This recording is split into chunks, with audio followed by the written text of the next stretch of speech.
Hi hello welcome back to my channel friends. ಇದು ನನ್ನ December ತಿಂಗಳ ಅರ್ನಿಂಗ್ಸ್ ಇವತ್ತು ನೋಡುವಂಥ ಸಂದರ್ಭ ಬಂದಿದೆ.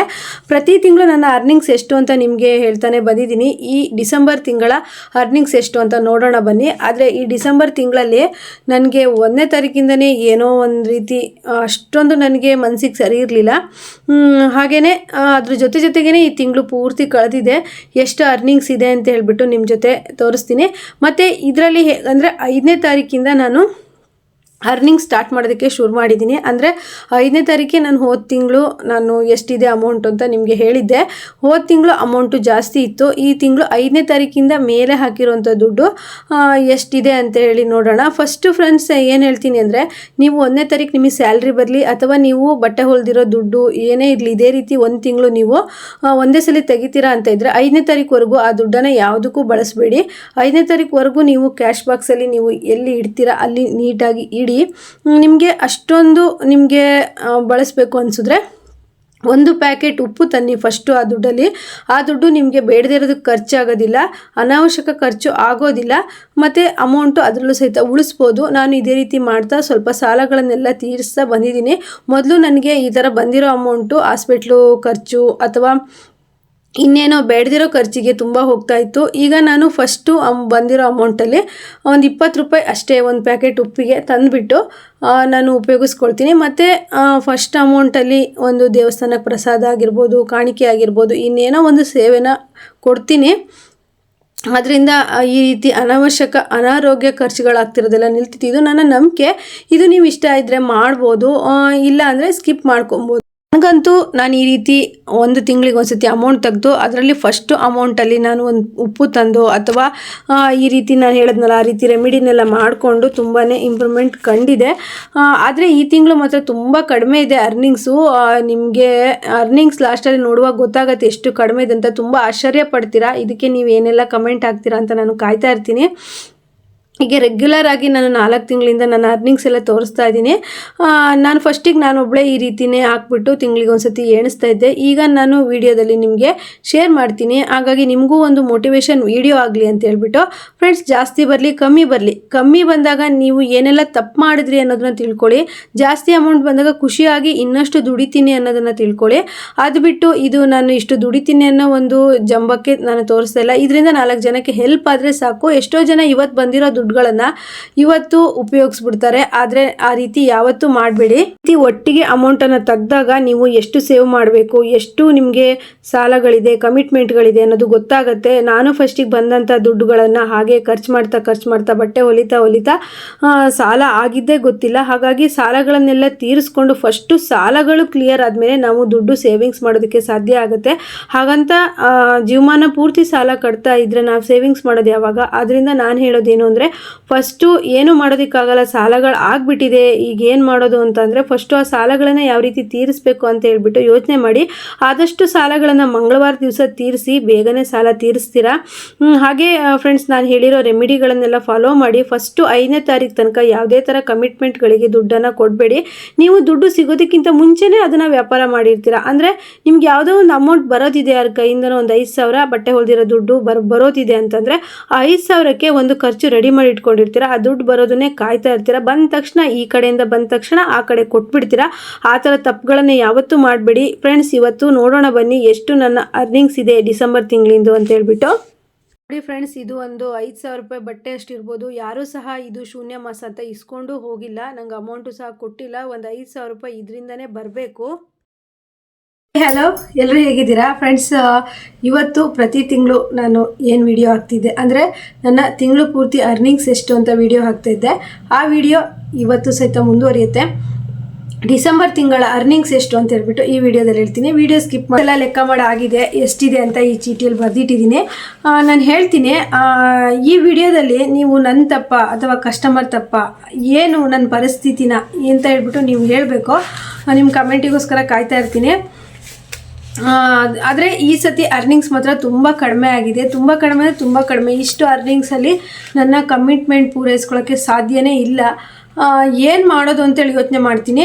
ಅದಕ್ಕೂ ಮುಂಚೆ ಈ ಡಿಸೆಂಬರ್ ತಿಂಗಳ ಅರ್ನಿಂಗ್ಸ್ ಎಷ್ಟು ಅಂತ ಹೇಳ್ತೀನಿ. ಏನೆಲ್ಲ ಕಾರಣ ಆಯಿತು ಕಡಿಮೆ ಅರ್ನಿಂಗ್ಸ್ ಮಾಡೋದಕ್ಕೆ ಅಂತ ಹೇಳ್ಬಿಟ್ಟು ಈ ವಿಡಿಯೋದಲ್ಲಿ ಹೇಳ್ತೀನಿ. ಡಿಸೆಂಬರ್ 1ನೇ ತಾರೀಕು ಸ್ಟಾರ್ಟ್ ಆದಾಗಿಂದನೇ ನನಗೆ ಅಷ್ಟೊಂದು ಮನಸ್ಸಿಗೆ ಸ್ವಲ್ಪ ಕಿರಿಕಿರಿ ಆಗ್ತಿತ್ತು, ಅದು ಏನಂತ ಗೊತ್ತಿಲ್ಲ. ಆದರೆ ನಾನು 5ನೇ ತಾರೀಕು ವಿಡಿಯೋ ಮಾಡಿದೆ ಅರ್ನಿಂಗ್ಸಿಂದು. ಆದರೆ ಅಮೌಂಟ್ ಇತ್ತು, 30,000 ರೂಪಾಯಿ ಅಮೌಂಟ್ ಇತ್ತು.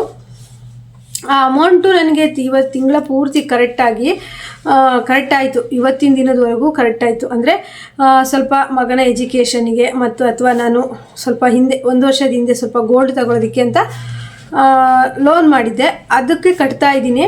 ಇನ್ನು 1 ವರ್ಷ ನಾನು ಸ್ವಲ್ಪ ಕಟ್ಟಿದ್ರೆ ಫುಲ್ ಕ್ಲಿಯರ್ ಆಗುತ್ತೆ. ಆದರೆ ಗೋಲ್ಡ್ ರೇಟ್ ಇವಾಗ ಎಷ್ಟೊಂದು ಗಗನಕ್ಕೇರಿದೆ. ನಾನು 1,000 ರೂಪಾಯಿ, 1,500, 2,000, 2,500 ಇರುವಾಗ ಸ್ವಲ್ಪ ಅಮೌಂಟ್ ಅಂದರೆ ಗೋಲ್ಡಿಗೆ ಇನ್ವೆಸ್ಟ್ ಮಾಡಿದ್ದೆ. ಹಾಗೆಯೇ ಮಗನ ಎಜುಕೇಷನಿಗೂ 2 ವರ್ಷದ ಹಿಂದೆ ಎಜುಕೇಷನ್ ಲೋನ್ ಏನು ಕೊಡೋಲ್ಲ, ಫಸ್ಟ್ PUC ಸೆಕೆಂಡ್ PUC ಓದಿಸೋದಕ್ಕೆ ಸ್ವಲ್ಪ ಲೋನ್ ಮಾಡಿದ್ದೆ. ಅವೆಲ್ಲ ಕಮಿಟ್ಮೆಂಟು, ಮನೆ ಖರ್ಚು ಮತ್ತು ಲೈನಿಂಗು, ಫಾಲು ಎಲ್ಲ ತರಿಸೋದಕ್ಕೂ ನಾನು 30,000 ರೂಪಾಯಿ ಖರ್ಚಾಗಿದೆ. 30,000 ರೂಪಾಯಿ ಅರ್ನಿಂಗ್ಸ್ ಆಗಿತ್ತು ನನಗೆ ನವಂಬರ್ ತಿಂಗಳಲ್ಲಿ. ಅದರಲ್ಲಿ ನಾನು ಯಾವುದೇ ಥರ ಯೂಟ್ಯೂಬ್ ಪೇಮೆಂಟ್ ಅದು ಏನೂ ಬಳಸಿಲ್ಲ. ಕರೆಕ್ಟು ನಾನು ಬಟ್ಟೆ ಹೊಲಿದಿರೋ ಅಮೌಂಟನ್ನೇ ಬಳಸಿದ್ದೆ. ಅದರಲ್ಲಿ ಹೇಗಂದರೆ 30,000 ರೂಪಾಯಿ ಖರ್ಚಾಗಿದೆ, ಉಳಿಸೋಕ್ಕಾಗಿಲ್ಲ. ಆದರೂ ಸಹಿತ ನಾನು ಅದರಲ್ಲಿ ಸ್ವಲ್ಪ 100-200 ರೂಪಾಯಿ ನನ್ನ ಸೇವಿಂಗ್ಸ್ ಸ್ಟೆಪ್ಪಿಗೆ ಹಾಕಿಟ್ಟಿದ್ದೀನಿ, RD ಎಲ್ಲ ಕಟ್ಟಿದ್ದೀನಿ. ಆದರೆ ಈ ತಿಂಗಳು ಮಾತ್ರ ಏನು ಮಾಡೋದಂತಲೇ ಗೊತ್ತಾಗ್ತಾ ಇಲ್ಲ. ತುಂಬ ಕಡಿಮೆ ಅರ್ನಿಂಗ್ಸು, ಹೇಗೆ ಅನ್ನೋದೇ ನನಗೆ ಗೊತ್ತಾಗ್ತಾ ಇಲ್ಲ. ಏನು ಮಾಡೋದು ಅಂತ ಆಮೇಲೆ ಯೋಚನೆ ಮಾಡೋಣ ಫ್ರೆಂಡ್ಸ್. ಈಗ ಹೇಗಂದರೆ ಅಮೌಂಟು ಬಂದು ಇಷ್ಟು ಕಡಿಮೆ ಆಗೋದಕ್ಕೆ ಕಾರಣ ಏನು ಅಂತಂದರೆ, ನನಗೆ ಈ ತಿಂಗಳು ಸ್ಟಾರ್ಟಿಂಗಿಂದನೇ ಅಷ್ಟೊಂದು ಕಿರಿಕಿರಿ ಆಗಿತ್ತು. ಸ್ವಲ್ಪ ಮನೆ ಚೇಂಜ್ ಮಾಡೋ ವಿಷಯದಲ್ಲಿ ನಾನು ಪ್ರತಿಯೊಂದು ವೀಡಿಯೋನೂ ಹಾಕಿದ್ದೀನಿ ನಮ್ಮ ರೇವತಿ ಕನ್ನಡ ವ್ಲಾಗಲ್ಲಿ.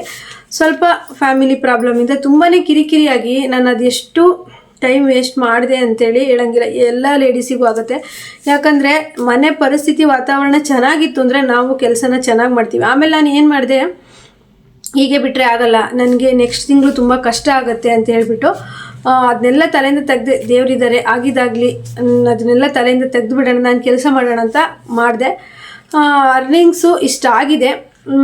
ಎಷ್ಟು ಅಂತ ಹೇಳಿ ನಾನು ಹೇಳ್ತೀನಿ, ನೋಡ್ಬೋದು. 500 ರೂಪಾಯಿ 9,000 ರೂಪಾಯಿ ಆಗಿದೆ. ಹಾಗೆ 200 ರೂಪಾಯಿ 1,800 ರೂಪಾಯಿ ಆಗಿದೆ. ಹಾಗೆ 100 ರೂಪಾಯಿ 1,100 ರೂಪಾಯಿ ಆಗಿದೆ. 50 ರೂಪಾಯಿ 200 ರೂಪಾಯಿದು. ಹಾಗೆ 12,000 ರೂಪಾಯಿ ಕ್ಯಾಶ್, ಅಂದರೆ ನಾನು ಇಲ್ಲಿ ಡಬ್ಬಿಗೆ ಹಾಕಿರೋ ಕ್ಯಾಶ್ ಇದೆ. ಮತ್ತು ಅಕೌಂಟಿಗೆ ಫೋನ್ಪೇ ಮಾಡಿದ್ದು 2,000 ರೂಪಾಯಿ ಇದೆ. ಅದು ನಮ್ಮ ಮನೆಯವ್ರಿಗೆ ತೊಗೊಂಬರೋದಕ್ಕೆ ಹೇಳಿದ್ದೀನಿ. ಇಲ್ಲಾಂದರೆ ಅದರೊಳಗೆ ಇಟ್ಟರೆ ಬಾಡಿಗೆ ಎಲ್ಲ ಪೇ ಮಾಡೋಕ್ಕಾಗತ್ತೆ. ಹಾಗೆಯೇ ಇದರಲ್ಲಿ ನಾನು ಈ ಸಲ ಯಾವುದೇ ಥರ ಅಮೌಂಟನ್ನು ತೆಗೆದಿಲ್ಲ. ಹೋದ ತಿಂಗಳಲ್ಲಿ ಅರ್ನಿಂಗ್ಸ್ ಆಗಿತ್ತಲ್ವ, ಅದನ್ನೇ ಬಳಸಿದೆ. ಇವತ್ತಿನ ತನಕ ಕರೆಕ್ಟ್ ಆಯಿತು. ಇನ್ನು ಈ ತಿಂಗಳು ಖರ್ಚಿಗೆ ಅಂತ ತಗೊಂಡಿದ್ದೀನಿ. ಇದರಲ್ಲಿ ನಾನು ಇಷ್ಟೊಂದು ಕಮಿಟ್ಮೆಂಟ್ ಪೂರೈಸಿ ಇದರಲ್ಲಿ ಒಂದು ಅಲ್ಪ ಸ್ವಲ್ಪ ಏನಾದರೂ ಉಳಿಸ್ತೀನಿ ಅನ್ನೋದ್ರೆ ನಾನು ಈ ಪಕ್ಕಕ್ಕೆ ಇಟ್ಕೊಂಡಿದ್ದೀನಿ, ತಕ್ಷಣ ಹಾಕ್ಬಿಡ್ತೀನಿ. ಅಂದರೆ ನಾನು ಯಾವ ರೀತಿ ಸೇವಿಂಗ್ಸ್ ಮಾಡ್ತೀನಿ ಅಂತಂದರೆ, ಈಗ ಒಂದು ಬ್ಲೌಸಿಗೆ 350 ತಗೊಂಡೆ ಅಂತಂದರೆ ನಾನು ಏನು ಮಾಡ್ತೀನಿ ಅಂತಂದರೆ, ಒಂದು ಬ್ಲೌಸಿಗೆ ರೇಟು 350 ಇರುತ್ತಲ್ವ, 350 ಬದಲು 370 ಹೇಳ್ತೀನಿ. ಅವ್ರು ಏನಾದರೂ ಅದೃಷ್ಟವಶಾತ್ ನಮಗೆ ಕೊಟ್ಟರು 370 ಹೇಳಿದ್ದಾರೆ ಅಂತ ಕೊಟ್ಟರು ಅಂದರೆ ಆ 20 ರೂಪಾಯಿ ಎಕ್ಸ್ಟ್ರಾ ಆಗತ್ತಲ್ವ. ನಾವು ಡಿಸೈನ್ ಎಲ್ಲ ಮಾಡಿರ್ತೀವಿ, ಎಕ್ಸ್ಟ್ರಾ ಕೆಲಸನ ಮಾಡಿರ್ತೀವಿ. ನಾನು ಹೇಳ್ತೀನಿ 370 ರೂಪಾಯಿ ಅಥವಾ 500 ರೂಪಾಯಿ ಒಂದು ಬ್ಲೌಸಿಗಿತ್ತು ಅಂತಂದರೆ ಈ ಟ್ರಿಕ್ಕ ನೀವು ಫಾಲೋ ಮಾಡ್ಬೋದು. ಇಷ್ಟೊಂದು ಕಮಿಟ್ಮೆಂಟ್ ಇದ್ದಾಗ ನಮಗೆ ಉಳಿಸೋದಕ್ಕೆ ಆಗೋದೇ ಇಲ್ಲ. ಈಗ ಇದರಲ್ಲಿ ನಾನು ಸೇವಿಂಗ್ಸ್ ಮಾಡ್ತೀನಿ ಅಂಥೇಳಿ 1,000-2,000 ತೆಗೆದಿಟ್ಕೊಂಡ್ರೆ ನನಗೆ ಖರ್ಚು ಮಾಡೋದಕ್ಕೆ ಕಡಿಮೆ ಆಗುತ್ತೆ. ಹಾಗಂತ ನಾನು ಬೇಕಾಬಿಟ್ಟು ವಸ್ತುಗಳು, ಬಟ್ಟೆಗಳು ಏನೂ ತಗೊಳ್ಳಲ್ಲ ಫ್ರೆಂಡ್ಸ್, ಖರ್ಚು ಜಾಸ್ತಿ ಮಾಡಲ್ಲ. ಮಗ ಒಬ್ಬ ಓದ್ತಾ ಇದ್ದಾನೆ, ಅವನಿಗೆ ಅವಾಗವಾಗ ಅಮೌಂಟು ಕೊಡಬೇಕಾಗತ್ತೆ ಅವನಿಗೆ ಖರ್ಚಿಗೆ. ಆಮೇಲೆ ಮನೆ ಖರ್ಚುಗಳಿರುತ್ತಲ್ಲ ಅದೆಲ್ಲದೂ ಮೇಂಟೈನ್ ಮಾಡಬೇಕು.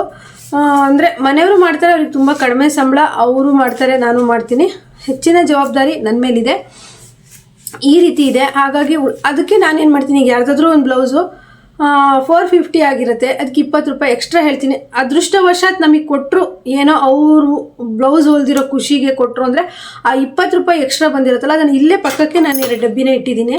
ಹಾಗೆ ಈ ಕೈ ಈಗ ಹಾಕಿದ್ರೆ ಆಯಿತು, ಅಲ್ಲಿ ಹಾಕ್ಬಿಡ್ತೀನಿ. ಫ್ರೆಂಡ್ಸ್ ನೋಡಿ, ಒಟ್ಟು ಟೋಟಲ್ ನನಗೆ ಬಂದಿರೋ ಅಂಥ ಅಮೌಂಟ್ ಬಂದುಬಿಟ್ಟು 14,000. ಅದರಲ್ಲಿ ನಿಮಗೆ ನಾನು ವಿಡಿಯೋ ಹಾಕ್ತೀನಿ. ಒಂದು 5,000 ರೂಪಾಯಿ ಬಟ್ಟೆನೇ ಇಸ್ಕೊಂಡು ಹೋಗಿಲ್ಲ ಫ್ರೆಂಡ್ಸ್. ಈ ಟೈಮು ಶೂನ್ಯ ಮಾಸ ಅಲ್ವಾ, ಹಾಗಾಗಿ ಯಾವುದೇ ಥರ ಫಂಕ್ಷನ್ಗಳಿಗೆ ಬಟ್ಟೆ ತೆಗೆಯಲ್ಲ. ಬಟ್ಟೆ ತೆಗೆದ್ರು ಸ್ಟಿಚ್ ಮಾಡ್ಸೋಕ್ಕೆ ಕೊಡೋಲ್ಲ. ಇನ್ನು 15ರ ನಂತರ ಸಂಕ್ರಾಂತಿ ಆದಮೇಲೆ ಒಳ್ಳೆ ಬಟ್ಟೆಗಳು ಈಗ ನಾವು ಹೊಲಿತೀವಿ, ಆದರೆ ಇಸ್ಕೊಂಡೇ ಹೋಗಲ್ಲ. ನೋಡಬೇಕು, ಸಂಕ್ರಾಂತಿ ಹಬ್ಬ ಆದಮೇಲೆ ಬಟ್ಟೆಗಳನ್ನು ಇಸ್ಕೊಂಡು ಹೋಗ್ತಾರೆ, ಫಂಕ್ಷನ್ಗಳು ಸ್ಟಾರ್ಟ್ ಆಗುತ್ತೆ. ನೆಕ್ಸ್ಟ್ ತಿಂಗಳ ಅರ್ನಿಂಗ್ಸ್ ಎಷ್ಟು ಅಂತ ಹೇಳ್ತೀನಿ. ಈ ತಿಂಗಳ ಅರ್ನಿಂಗ್ಸು ಬಂದುಬಿಟ್ಟು 14,000. ಪರವಾಗಿಲ್ಲ, ಒಂದು ತಿಂಗಳಲ್ಲಿ ಕಮ್ಮಿ, ಒಂದು ತಿಂಗಳಲ್ಲಿ ಜಾಸ್ತಿ ಆಗುತ್ತೆ. ಒಂದು ಕೆಲಸ ಅಂದರೆ ಅಪ್ ಆ್ಯಂಡ್ ಡೌನ್ ಇದ್ದೇ ಇರುತ್ತೆ. ಹೇಗೋ ಈ ತಿಂಗಳು ಮೇಂಟೈನ್ ಮಾಡ್ಕೊಳ್ತೀನಿ. ಅಕಸ್ಮಾತ್ ಏನಾದರೂ ಕಮ್ಮಿ ಆದರೆ ಇದರಲ್ಲಿ ಬಂದಿರೋ ಅಮೌಂಟಲ್ಲಿ ಸ್ವಲ್ಪ ಬಳಸ್ಕೊಳ್ತೀನಿ. ನಾನು ಈ ಅಮೌಂಟು ವೇಸ್ಟ್ ಏನು ಖರ್ಚು ಮಾಡಲ್ವಲ್ಲ, ಅಂದರೆ ಕಮಿಟ್ಮೆಂಟಿಗೆ ಬಳಸ್ಕೊಳ್ತೀನಲ್ಲ, ಹಾಗಾಗಿ ಎಷ್ಟೇ ಅಮೌಂಟ್ ಬರಲಿ ನಮಗೀಗ ನೋಡಿ ಈ ತಿಂಗಳು ಸ್ವಲ್ಪ ಕಡಿಮೆ ಇದೆ. ನೆಕ್ಸ್ಟ್ ತಿಂಗಳು ಜಾಸ್ತಿ ಅರ್ನಿಂಗ್ಸ್ ಮಾಡಬೇಕು ಅನ್ನೋದು ನನಗೆ ಬರುತ್ತೆ. ಮತ್ತು ಹೇಗಂದರೆ ನಮ್ಮ ಊರಲ್ಲಿ ತುಂಬ ಜನ ಟೈಲರ್ ಆಗಿರೋದ್ರಿಂದ ಬಟ್ಟೆಗಳು ತುಂಬ ಟೈಲರ್ಗಳಿಗೆ ಹಂಚಿ ಹೋಗ್ಬಿಡುತ್ತೆ. ಹಾಗಾಗಿ ಬಟ್ಟೆಗಳು ಕಮ್ಮಿ ಆಗುತ್ತೆ.